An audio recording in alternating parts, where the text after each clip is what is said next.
नमस्कार, आप देख रहे हैं मध्य भारत में। हूं आपके साथ संदीप तिवारी। प्रधानमंत्री मोदी ने मध्य प्रदेश के झाबुआ में रविवार को जनजातीय सम्मेलन में हिस्सा लिया। इस दौरान राज्य के सीएम मोहन यादव भी मौजूद थे। पीएम मोदी ने इस दौरान महिलाओं के लिए बड़ा ऐलान कर दिया। उन्होंने बताया कि हमने 3 करोड़ लखपति दीदी बनाने का लक्ष्य रखा है। लखपति दीदी योजना का फायदा महिलाओं को हो रहा है। जनजातीय सम्मेलन में पीएम मोदी ने अपने संबोधन में कहा कि आप सभी को देखकर खुशी हो रही है। झाबुआ एमपी और गुजरात से जुड़ा है। यहाँ की परंपरा से जुड़ने का मौका मिला। पीएम मोदी ने इस दौरान अपनी सरकार के कामकाज को गिनाते हुए कहा कि आदर्श ग्राम योजना की राशि जारी हुई है। एमपी में कई रेल परियोजनाओं की सौगात मिली है। डबल इंजन की सरकार तेजी से काम कर रही है। विकास का श्रेय एमपी की जनता को भी जाता है। मैं जनता का आभार मनाने आया हूँ, लोकसभा चुनाव के प्रचार के लिए नहीं आया हूँ। इसके साथ ही पीएम मोदी ने यहाँ 2024 के लिए 400 पार का नारा दिया। उन्होंने कहा कि बीजेपी अकेले 370 सीट पर जीत हासिल करेगी। उन्होंने बीजेपी कार्यकर्ताओं को जीत का मंत्र दिया। इस दौरान उन्होंने कांग्रेस पर जमकर हमला बोला। उन्होंने कहा कि 2023 में विधानसभा चुनाव में कांग्रेस की छुट्टी हुई, 2024 में कांग्रेस का सफाया होना तय है।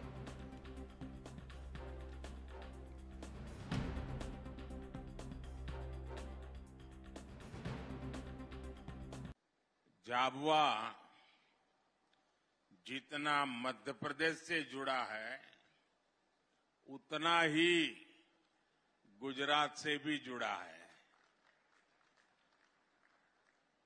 झाबुआ और इस पूरे इलाके की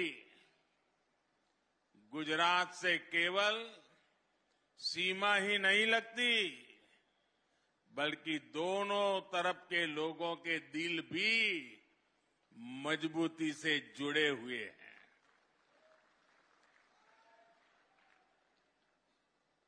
गुजरात में रहते हुए मुझे यहां के जनजीवन से, यहां की परंपराओं से करीब से जुड़ने का अवसर मिला था। इसलिए जब भी मैं आपके बीच आता हूं तो वो भाव ताजा हो जाता है। यहां आपके बीच आने से पहले मैंने देखा कि मेरी इस यात्रा को लेकर खूब चर्चाएं भी हो रही है। भांति भांति की बातें लिखी जा रही है, भांति भांति की बातें बोली जा रही हैं। कुछ लोग कह रहे हैं कि मोदी मध्य प्रदेश में झाबुआ से लोकसभा की लड़ाई का आगाज करेगा। मैं बताना चाहता हूं कि मोदी लोकसभा चुनाव के प्रचार के लिए नहीं आया है। मोदी तो सेवक के तौर पर ईश्वर रूपी एमपी की जनता जनार्दन का आभार मानने आया है। मध्य प्रदेश में विधानसभा के नतीजों से आप पहले ही बता चुके हैं, लोकसभा के लिए आपका मूड क्या रहने वाला है। एमपी ने ये भी बता दिया है कि भाजपा सरकार की डबल इंजन सरकारों के प्रति जन समर्थन लगातार बढ़ रहा है।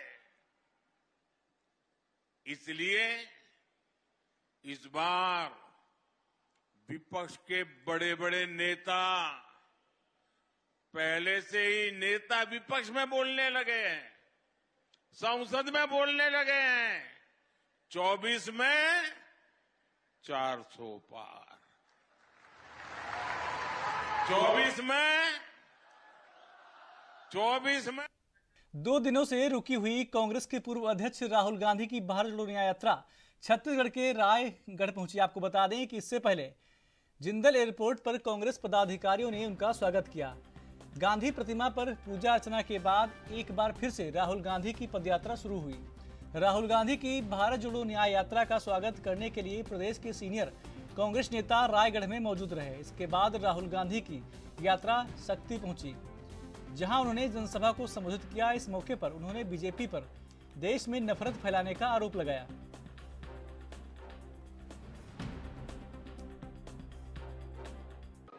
और कश्मीर तक बिना रुके 150 दिन में हम पहुंचे। उस यात्रा का नाम भारत जोड़ो यात्रा था और उसमें हमारा लक्ष्य था कि जो नफरत फैलाई जा रही है, बीजेपी के लोग, आरएसएस के लोग एक धर्म को दूसरे धर्म से लड़ाते हैं, एक भाषा को दूसरी भाषा से लड़ाते हैं, एक स्टेट को दूसरे स्टेट से लड़ा देते हैं। तो हमने सोचा था कि नफरत की काट मोहब्बत ही हो सकती है, नफरत की काट नफरत तो नहीं कर सकती। इस बात से सहमत है आप लोग? तो हमने सोचा ये नफरत फैला रहे हैं, हम इनको नफरत को काटने के लिए हम नफरत तो नहीं फैला सकते, तो मोहब्बत ही फैलानी पड़ेगी, उसी का फायदा होगा। तो हमने नफरत के बाजार में मोहब्बत की दुकान खोली और पता लगा रास्ते में 4000 किलोमीटर में सबसे पूछता था कि भैया आपको किसी से नफरत है? मतलब हजारों लोगों से मैंने पूछा और हिंदुस्तान का डीएनए नफरत का है ही नहीं। तो सब लोग मुझे कहें कि भैया हम तो किसी से नफरत नहीं करते, मगर अगर आप मीडिया देखो तो 24 घंटे वो नफरत की बात करते रहते है ना। हाँ वही। तो हमने यात्रा की, यात्रा में 6-7 घंटे हम आपकी बात सुनते थे, हिंदुस्तान की जनता की बात सुनते थे।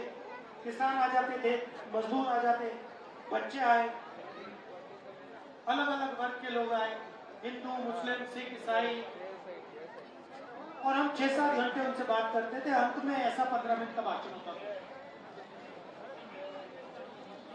यात्रा में बहुत सारे लोग हमारे पास आए, उन्होंने कहा देखिए कन्याकुमारी से कश्मीर आप जा रहे हो, छत्तीसगढ़ का क्या होगा, झारखंड का क्या होगा, नॉर्थ ईस्ट का क्या होगा, उड़ीसा का क्या होगा, आपको एक दूसरी यात्रा करनी चाहिए,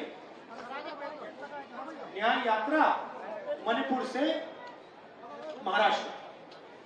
तो बात सही है ना।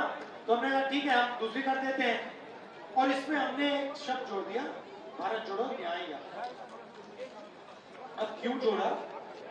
क्योंकि पहली यात्रा में हमें पता लगा कि नफरत का कारण, हिंसा का कारण अन्याय, इसलिए हमने भारत जोड़ो न्याय यात्रा अपनी दूसरी यात्रा को नाम दिया। और अन्याय 5-6 अलग तरीके के हो रहे। खबरें और भी हैं, छोटा सा ब्रेक।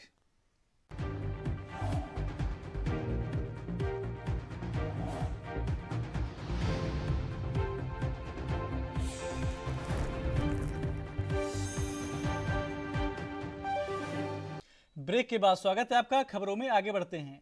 छत्तीसगढ़ के वाणिज्य, उद्योग और श्रम मंत्री लखन देवांगन ने मीडिया से चर्चा करते हुए राहुल गांधी की भारत जोड़ो न्याय यात्रा के संबंध में कहा कि जहां जहां राहुल गांधी जाते हैं वहां वहां कांग्रेस का सफाया हो जाता है।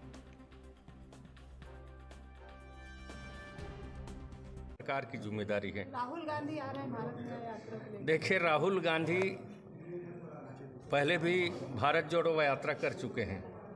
बाकी राहुल गांधी जहां जाते हैं कांग्रेस वहां से साफ हो जाता है, और आने वाला समय में कुछ दिन में कांग्रेस 8-10 साल में मेरे ख्याल से अब ऐसा लगता है कि कांग्रेस का जैसे अंग्रेज़ों का नाम निशान मिटा, उसी तरह से कांग्रेस का भी देश से नाम निशान मिटने वाला है।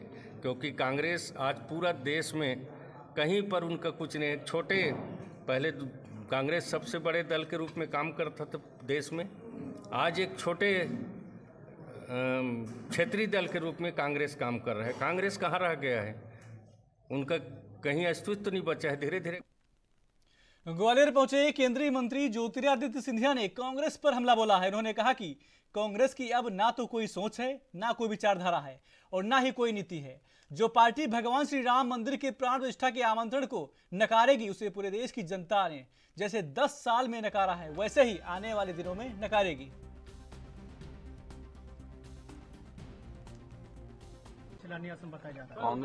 कांग्रेस पार्टी अब पूर्ण रूप से जिस पार्टी की सोच विचारधारा थी भारत को बैंकरप्ट करने के लिए, अब वो स्वतः ही बैंकरप्ट हो चुकी है। ना कोई सोच है, ना कोई विचारधारा है, ना कोई नीति है, केवल स्वतः की सोच है।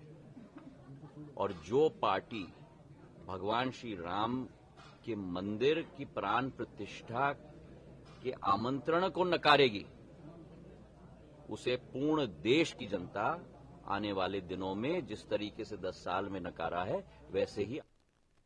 छत्तीसगढ़ की विष्णुदेव साय सरकार की ओर से बीजेपी की महत्वाकांक्षी योजना महतारी वंदन पूरे प्रदेश में शुरू हो चुकी है। ऐसा ही बस्तर जिले में भी महतारी वंदन योजना का लाभ लेने महिलाएं उमड़ पड़ी। वहीं इस योजना को लेकर बीजेपी प्रदेश कार्यकारिणी सदस्य बनवासी मौर्य ने बस्तर जिले अंतर्गत बकावंड ब्लॉक के ग्राम पंचायत पंडानार, नेगानार, बोरपदर, जुनावनी, उलनार, झारउमर गांव, टिंगवासगुड़ा, फरिस गांव, सतलावन, मोगरापाल, भिड़लिंगा आदि ग्रामों में बीजेपी कार्यकर्ताओं के साथ डोर टू डोर, गांव-गांव, घर-घर पहुंचकर जनसंपर्क किया गया। इस मौके पर बीजेपी नेता मौर्य ने कहा कि पूरे प्रदेश में महतारी वंदन योजना जोर शोर से चल रही है। माताएं बहनों की महत्वपूर्ण योजना है और लाभ ले रहे हैं। फॉर्म भरने के लिए पंचायतों में भारी संख्याओं में महिलाएं उत्साह के साथ उमड़ पड़ी हैं।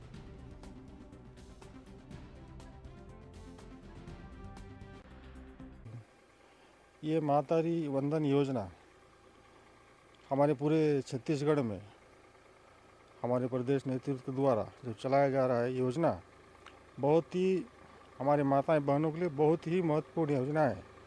इस योजना का लाभ हमारी पूरे माता बहनों को जो है इसका पूरा लाभ मिलता दिखाई दे रहा है। इस तरह में मैं पूरे विकासखंड के सभी ग्राम पंचायत में लगभग 20 से 25 ग्राम पंचायत का दौरा कर चुका हूँ। सभी जगह अपने अधिकारी कर्मचारी जो है इस योजना का लाभ देने के लिए महिलाओं का भीड़ उमड़ पड़ा है और सब जो है अपना आवेदन भर रहे हैं बड़ी भारी उत्सुकता के साथ।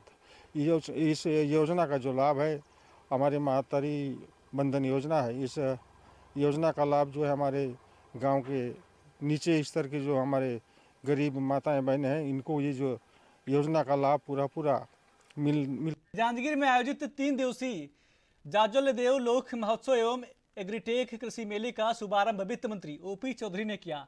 शुभारंभ कार्यक्रम को संबोधित करते हुए ओपी चौधरी ने कहा कि जाज्वल्यदेव लोक महोत्सव एवं एग्रीटेक कृषि मेला जांजगीर चांपा जिले का प्रतिष्ठापूर्ण आयोजन है। यह महोत्सव हमारे सांस्कृतिक एवं जांजगीर की पहचान है। हम विकसित भारत की संकल्पना को साकार करने के लिए मोदी की गारंटी के तहत एक विजन छत्तीसगढ़ के रूप में कार्य कर रहे हैं।